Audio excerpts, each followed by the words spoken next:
Good day and welcome to you. We're coming to you live from Viet Nam at the GEF Assembly. This is the GEF Live series, which we're broadcasting on the Connect for Climate Facebook page. My name is Max Edkins from the Connect for Climate program at the World Bank. Thank you for joining us.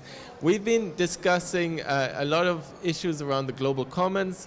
That is very much the framing for the GEF Assembly here today. And it's my great pleasure now to engage in a dialogue with LI Yong. Thank you so very much for joining us. It's my pleasure, and also I really would like to join this news media to see the audience and also respond to any questions. Fantastic. Thank you so very much. So Lee is the Director General of the UN International Development Organization, also known as UNIDO.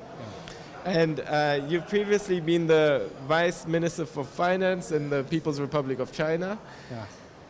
So maybe just to get us warmed up, could you explain a little bit about UNIDO? What is the role of UNIDO and how are you working with industries across the world? UNIDO is one of UN family member, and it's really focusing on industrial development for developing countries. 52 years history. It never changes its track to support industrial development for developing countries. Now, since I've been the DG of UNIDO in 2013, I worked together with the member states. We developed a new mandate.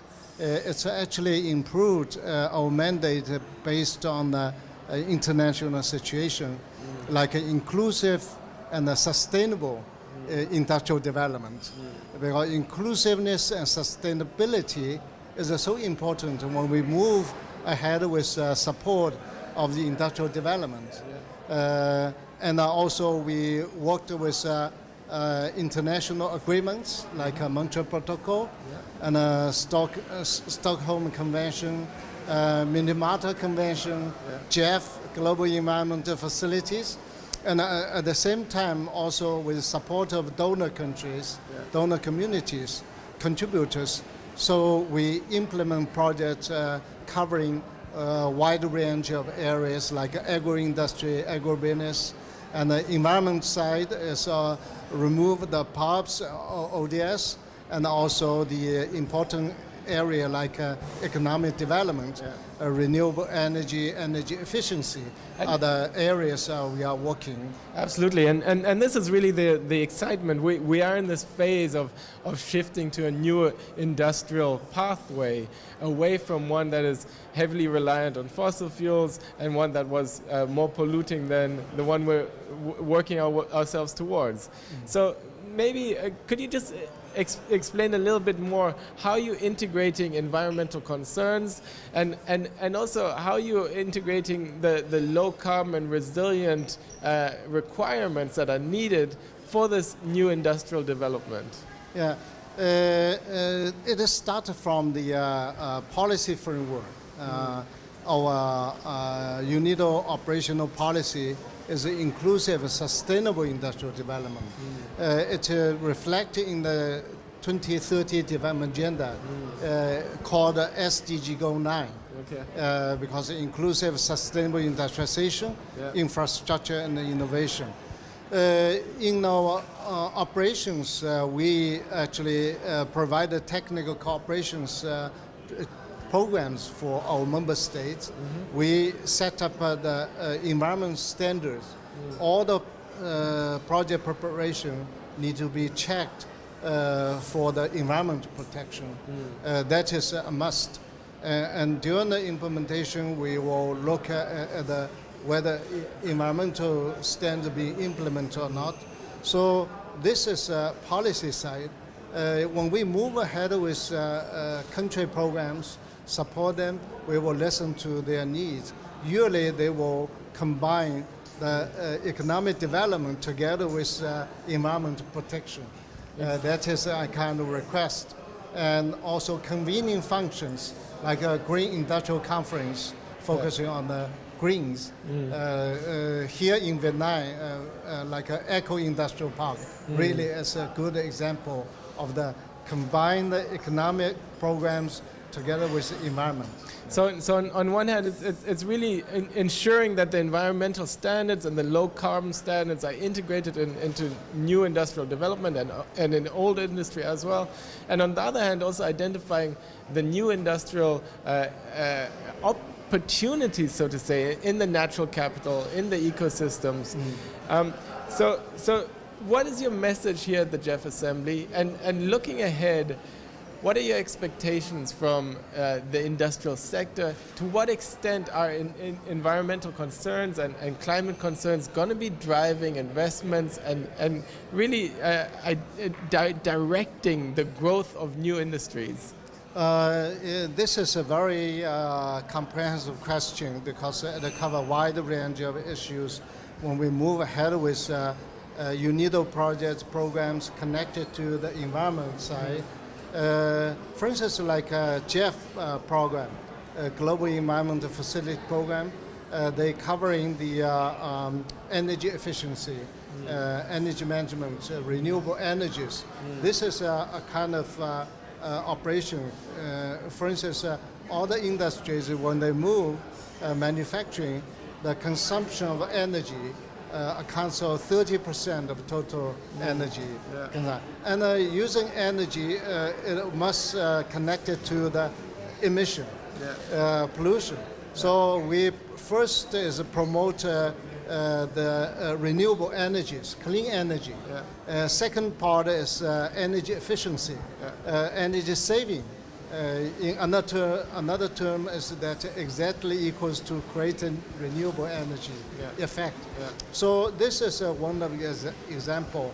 Second is also when we develop programs like industrial parks, we will support policy or the operations connected to the environment protection. We call it a green industrial park and an eco-industrial park. And another example is we implement some of the programs like Montreal Protocol and remove POPs and from the existing industry related activities. So it's also cleaning up the industries, as well as enforcing new standards for developing new industries. Exactly. So when we talk about new industry, as you mentioned, certainly it's two concepts. One is a clean industry, one is connected to the new technology. So the green sustainable industrial development is part of that.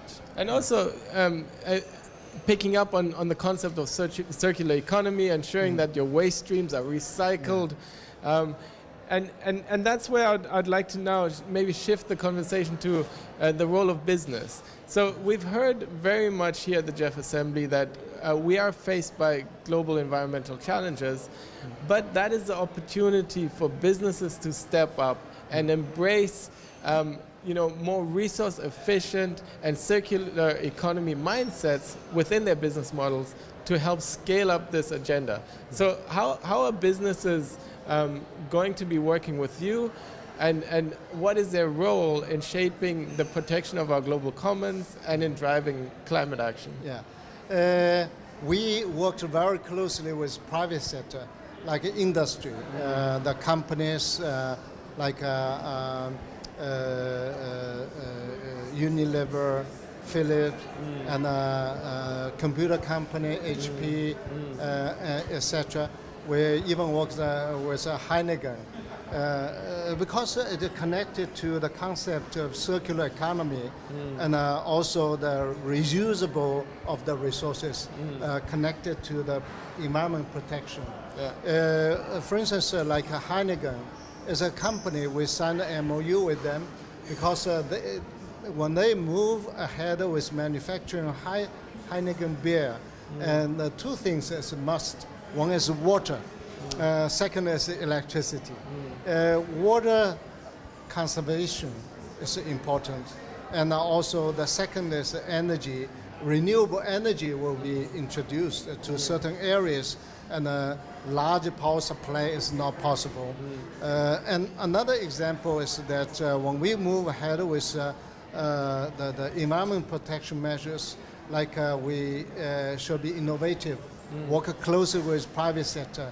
The companies invited, for instance, we call the chemical leasing. Yeah. This is really innovative way. The companies like making pesticides, paint, those companies really, the products is something with a pollutant. But how to actually encourage a company to develop a technology to remove the residuals, like pesticides from the vegetables produced, is not so difficult for companies producing the pesticides. But it's difficult to push the end user to take out the residue. So we discuss with companies, why not you sign the agreement to join this compact to agree with a kind of arrangement. At the same time, you generate technology to remove the residuals. This is a chemical leasing. I think now more and more companies join this group. It's a very good, innovative way. Many others actually we are working with as a company when they move ahead with this kind of the environmental sense to actually have clean, green industrial development. Yeah. And that's very much where the excitement is, this clean, green industrial development. That is the new industry that we're rolling out. That is the economy that we're building. And that's very much going to be the space where youth today are going to be working in tomorrow. And they will be the leaders of the new technologies, of the new companies. So what's your message for young people? And also, from a financial perspective, since you were in the Ministry of Finance, how is this new green industrial mindset helping drive financial investments? Yeah, this is a great opportunity, of course, for younger generations. Look at the daunting task to move ahead with job creation, economic development. At the same time, if we look at the prospective environment, this is a big opportunity. I encourage all the young people, you look at the combination of that technology, industrial development, plus the environmental protection, because environment protection is a very big opportunity for the business. For instance, like the companies moving with technology to clean the pollutants from the soil, now being so welcomed everywhere in the world, and also the environmental sector will be very profitable if they develop some technologies. The CO2 catch and the storage system being developed. Now, of course, the cost is very high. If you look at the international community, next step, it will be used and create lots of profits out of this kind of practice.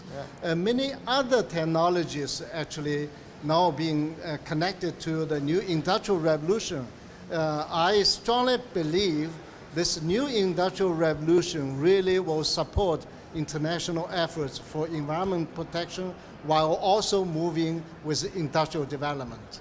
Good luck, young people, young guys, and you will have a big potential, big career in the future when you combine the industrial development and with the environment. And this is really the opportunity to get involved in the new industrial green economy, one that will help shape a sustainable future, one that will roll out clean and green technology. Thank you so very much for joining us here at the GEF Live Studio in Vietnam at the GEF Assembly. Thank you so very much for your time. Yeah, thank you very much. Thank you. Bye-bye.